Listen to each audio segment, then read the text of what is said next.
നമ്മളുടെ വർക്ക് ചെയ്യുന്ന കുറച്ച് പിള്ളേരുണ്ട് കേട്ടോ. നമ്മളെ ഈ തങ്കം സാർ അവരെന്നൊക്കെ പറയില്ലേ എന്ന് പറഞ്ഞാൽ കുറച്ച് പിള്ളേരുണ്ട്. പറയാൻ കാര്യം എന്താണെന്ന് വെച്ച് കഴിഞ്ഞാൽ ഇപ്പോൾ കഴിഞ്ഞ ദിവസം നമ്മുടെ ഒരു പയ്യൻ കഴിഞ്ഞ ബലിപെരുന്നാൾ നാട്ടിൽ പോകുന്നുണ്ടായിരുന്നു. ഒരാളല്ല, ഒരു 3-4 പേര് നാട്ടിൽ പോകുന്നുണ്ടായിരുന്നു.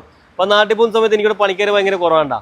അപ്പോൾ അതിൽ ഒരു പയ്യനോട് പറഞ്ഞു, ചേട്ടാ ഞാൻ പോയിട്ടിന് വരുന്നില്ല. ഒരു മാസം മുന്നേ പറഞ്ഞിട്ടോ, ബലിപെരുന്നാൾ പോകുന്നതിന് മുന്നേ ഒരു മാസം മുന്നേ പറഞ്ഞു, ചേട്ടാ ഞാൻ പോയിട്ടിന് വരില്ല, എൻ്റെ വാപ്പയും വീട്ടിൽ ഒറ്റയ്ക്കാണ്, അപ്പോൾ അതുകൊണ്ട് ചേട്ടന്മാരുടെ ദുബായിക്ക് പോവുകയാണ്, അപ്പോൾ അതുകൊണ്ട് എനിക്ക് വരാൻ പറ്റില്ലാട്ടാന്ന് പറഞ്ഞു. എന്നാൽ ശരി ആയിക്കോട്ടെന്ന് പറഞ്ഞു.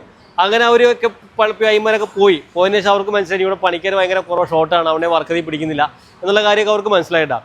അപ്പോൾ അവൻ എന്നെ വിളിച്ചിട്ട്, കാമിൽ എന്ന് പറഞ്ഞ പയ്യനെ വിളിച്ചിട്ട് പറഞ്ഞു, ചേട്ടാ ഞാൻ വരാം, പണിക്ക് ഞാൻ വരാം, കുഴപ്പമില്ല, എന്തായാലും ഞാൻ വന്നേക്കാം, ചേട്ടൻ പണിക്കാർ കുറവില്ല, ചേട്ടൻ അടുത്ത് പണിക്കാരൊക്കെ സെറ്റാകുന്ന വരെ ഞാൻ വന്ന് നിൽക്കാം എന്നുകൊണ്ട് അവൻ എന്നെ വിളിച്ചിട്ടുണ്ടാകുന്നുണ്ടാ.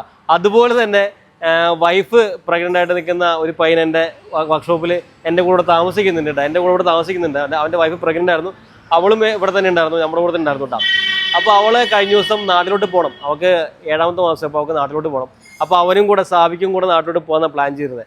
അപ്പോൾ അവൻ ഈ സമയപ്പോഴത്തേക്കും 7ാം മാസം എങ്ങാണ്ടായിട്ടാണ്. അപ്പോഴത്തേക്കും അവർ പോകാനൊക്കെ നിൽക്കുന്ന സമയത്ത് എന്നോട് തോന്നുന്നു, ചേട്ടാ അന്നൊരു പണി ചെയ്യാം, ഞാൻ പോകുന്നില്ല, ഞാൻ വൈഫിനെ കയറ്റി വിടാം, ഞാൻ വൈഫിനെ മാത്രം കയറ്റി വിടാം, അവിടെ ഉപ്പുമ്മയൊക്കെ നോക്കിക്കോളും, അവിടെ ഇപ്പോൾ ഞാൻ ചെന്നിട്ട് കാര്യമൊന്നുമില്ല, അവിടെ ഞാൻ നിൽക്കാൻ ജോലിക്ക്, അവളെ എന്തായാലും നമുക്ക് കയറ്റി വിടാമെന്ന് തോന്നിട്ടാണ്.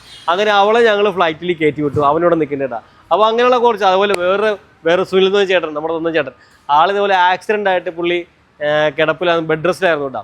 ഇപ്പോൾ ആളിപ്പോഴും ബാക്കിൽ ബെൽറ്റ് ഇട്ടാണ് നിൽക്കണത്. പുള്ളി ജോലിയും ചെയ്യാൻ പറ്റില്ല.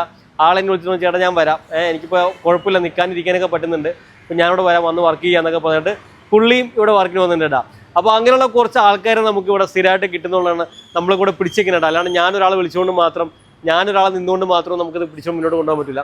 നമ്മുടെ കൂടെ വർക്ക് ചെയ്യുന്ന ഓരോ പിള്ളേരും അടിപൊളിയായിട്ട് വർക്ക് ചെയ്യുന്നതുകൊണ്ടാണ് നമുക്കിവിടെ പിടിച്ചേക്കാൻ പറ്റുന്നത്. ഇത്രയും വണ്ടികൾ സർവീസ് ചെയ്യാൻ പറ്റുന്നതും മര്യാദയ്ക്ക് സർവീസ് ചെയ്ത് കൊടുക്കാൻ പറ്റുന്നതെല്ലാം എന്നേക്കാൾ ഉപരി എൻ്റെ കൂടെ നിൽക്കുന്ന, നമ്മുടെ ആത്മാർത്ഥമായിട്ട് നിൽക്കുന്ന പിള്ളേരാണ്. ഇപ്പോൾ ഈ മൊബൈൽ വിളിച്ചിരിക്കുന്ന താരിക്കാണെങ്കിലും അജിത്ത് കൊണ്ട് പോയാണ്, അവനാണെങ്കിലും എല്ലാവരും നല്ല അന്തസ്സായിട്ട് എന്നോട് കട്ടയ്ക്ക് സപ്പോർട്ട് ചെയ്ത് നിൽക്കുന്നതുകൊണ്ടാണ് നമ്മളിവിടെ ഇങ്ങനെ അന്തസ്സായിട്ട് പോയിക്കൊണ്ടിരിക്കുന്നത്.